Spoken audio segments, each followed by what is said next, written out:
அனைவருக்கும் வணக்கங்க. Welcome back to Thanjai Raji kitchen. இன்றைக்கி நம்ம கிச்சனில் சூப்பரான வெண்டைக்காய் மோர் குழம்பு தான் செய்ய போகிறோம். இது செய்கிறது ரொம்பவுமே ஈஸி. 10 நிமிஷத்துக்குள்ளே நம்ம செஞ்சு முடிச்சிடலாம். வாங்க எப்படி செய்யலான்னு பார்க்கலாம்.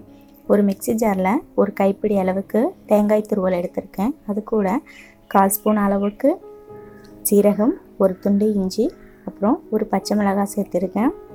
கொஞ்சமாக ஒரு சிட்டிகை அளவுக்கு மஞ்சள்தூள் சேர்த்துக்கலாம். கொஞ்சமாக தண்ணி சேர்த்துட்டு இதெல்லாம் நைஸாக அரைச்சிட்டு வந்துடணும். பச்சை மிளகாயோட காரம் மட்டும்தான் நம்ம இதில் சேர்க்க போகிறோம். அதனால் உங்களுக்கு காரம் வேணும்னா இன்னும் 2 மிளகாய் எக்ஸ்ட்ரா சேர்த்துக்கலாம்.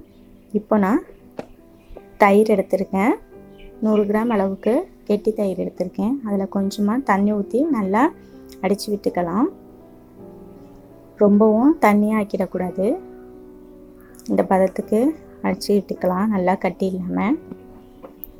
இப்போது ஒரு கடாயில் 1 ஸ்பூன் அளவுக்கு எண்ணெய் விட்டுட்டு நான் 100 கிராம் அளவுக்கு வெண்டைக்காயை நல்லா க்ளீன் பண்ணிவிட்டு கட் பண்ணி வச்சுருக்கேன். அதை சேர்த்துட்டு நல்லா வதக்கிக்கலாம். வெண்டைக்காய் நல்லா வதங்கணும், அந்த அளவுக்கு வதக்கிக்கலாம். தோல் சுருங்கி வரணும், அந்த அளவுக்கு வதக்கிட்டு இது எல்லாத்தையும் நாம் எடுத்துக்கலாம். பாருங்கள், அப்போ தான் வெண்டைக்காய் மோர் குழம்புல போடும்போது நல்லாயிருக்கும். இப்போ அதே கடாயில் 1 ஸ்பூன் அளவுக்கு எண்ணெய் ஊற்றிட்டு கடுகு உளுந்த பருப்பு தாளிச்சிக்கலாம். இப்போ நான் வாசனைக்காக தான் வரமிளகாய் ஒன்று சேர்த்துருக்கேன்.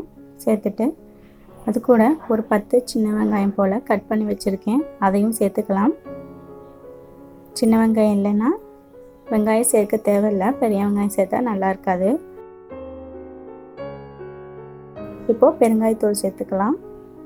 இதையும் சேர்த்துட்டு நல்லா வதக்கிட்டு இப்போ நம்ம அரைச்சி வச்சுருக்க தேங்காய் விழுதை சேர்த்துட்டு மிக்ஸி ஜாரில் கொஞ்சம் தண்ணி கலந்து அதையும் சேர்த்துக்கலாம். சேர்த்துட்டு நல்லா கிளறி கொடுத்துட்டு இதுக்கு தேவையான அளவு உப்பு சேர்த்துட்டு நம்ம வதக்கி வச்சுருக்க வெண்டைக்காயும் சேர்த்துக்கலாம். சேர்த்துட்டு நல்லா கிளறி கொடுத்துக்கலாம். கிளறி கொடுத்துட்டு இது கூட ஒரு கொத்து கருவேப்பிலை சேர்த்துருக்கேன். இதையும் சேர்த்துட்டு நல்லா கலந்துட்டு நல்லா கொதிக்க விட்டணும்.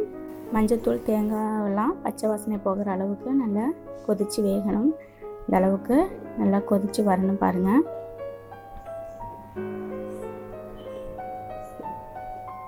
நல்லா கொதிச்சிட்ருக்கும் போது பாருங்கள், பச்சை வாசனையில் போன பிறகு ஸ்டவ் ஆஃப் பண்ணிவிட்டு நம்ம கலந்து வச்சுருக்க மோரை இது கூட ஊற்றணும்.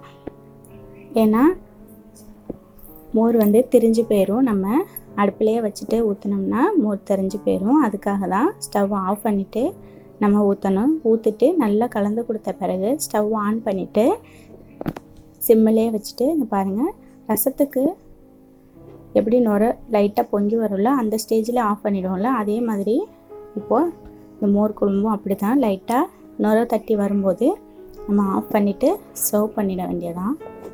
ரொம்ப ஈஸியான டேஸ்டியான மோர் குழம்பும் நீங்களும் செஞ்சு பாருங்கள். இந்த வீடியோ பிடிச்சிருந்துச்சுன்னா லைக் பண்ணி, ஷேர் பண்ணி, கமெண்ட் பண்ணுங்கள். மறக்காம சேனலை சப்ஸ்கிரைப் பண்ணிவிட்டு பக்கத்தில் உள்ள பெல் ஐக்கானை கிளிக் பண்ணிவிடுங்க. தேங்க்ஸ் ஃபார் வாட்சிங்.